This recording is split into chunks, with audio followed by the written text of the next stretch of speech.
గుంటూరులో ఆర్టీఓ ఆఫీస్లోను తర్వాత తాడేపల్లిలోను తహసీల్దార్ ఆఫీస్లోను చేయడానికి డెసిషన్ తీసుకోవడం జరిగింది. సో ఆ బుకింగ్ అనేది ఆఫీస్ టైమింగ్స్లో అంటే 10 to 5 అనేది బుకింగ్ జరుగుతూ ఉంటుంది.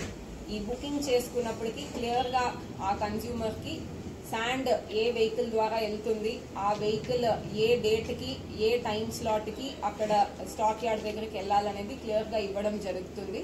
సో దీన్ని బట్టి మనం చూసినట్లయితే ఖచ్చితంగా ఆ డేట్ ఆ టైం స్లాట్ ఉన్న వెహికల్స్ మాత్రమే మనకి లోడింగ్ దగ్గరికి వెళ్తాయి.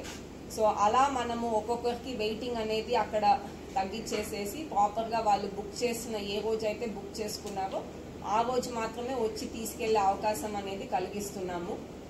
సో ఈ బుకింగ్కి కూడా మనం ఎక్కువ ఇన్ఫర్మేషన్ అనేది ఇంకేం అడగలేదు. ప్రీవియస్గా ఏదైతే ఒక రోజుకి 20 మెట్రిక్ టన్స్ ఒక ఆధార్ కార్డ్ మీద పర్మిట్ చేసామో సేమ్ ఇన్ఫర్మేషన్తోనే మళ్ళీ బుకింగ్ చేసుకోవాలి.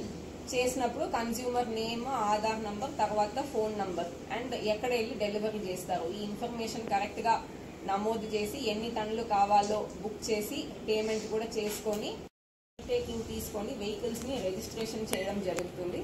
రిజిస్ట్రేషన్ చేసిన వెహికల్స్ మాత్రమే శాండ్ ట్రాన్స్పోర్ట్ చేయడానికి అలౌ చేస్తాము. రిజిస్ట్రేషన్ లేని వెహికల్స్ శాండ్ ట్రాన్స్పోర్ట్ చేయడానికి అవకాశం లేదు. ఈ రిజిస్ట్రేషన్ అయిన వెహికల్స్ మాత్రమే బుకింగ్కి కూడా అలౌ చేయడం జరుగుతుంది.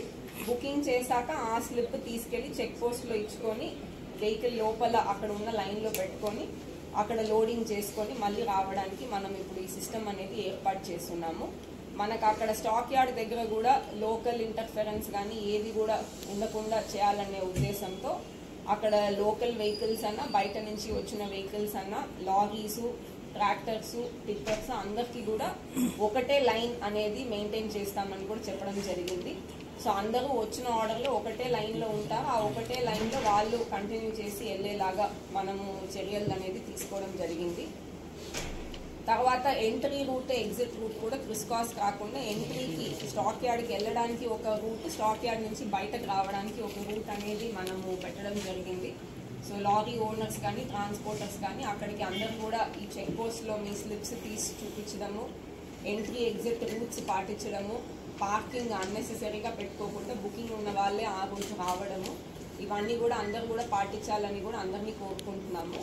ఇదే కాకుండా ఈ విధానంలో మనకి ఈ రిజిస్ట్రేషన్ లేకుండా ఎవరన్నా ఇసుక తీసుకెళ్ళినట్లయితే లేకపోతే మన దగ్గర బుకింగ్ చేసి తీసుకెళ్ళిన ఇసుకని బయట ఇల్లీగల్గా అమ్ముకోవడం కానీ, రీసేల్ కానీ, హోర్డింగ్ కానీ ఇలాంటి యాక్టివిటీస్ చేసినట్లయితే మనకి GO 43 ప్రకారం ఖచ్చితంగా చర్యలు తీసుకోవడం జరుగుతుంది. మనకి చర్యలు సంబంధించి మనకి స్టేట్ లెవెల్లో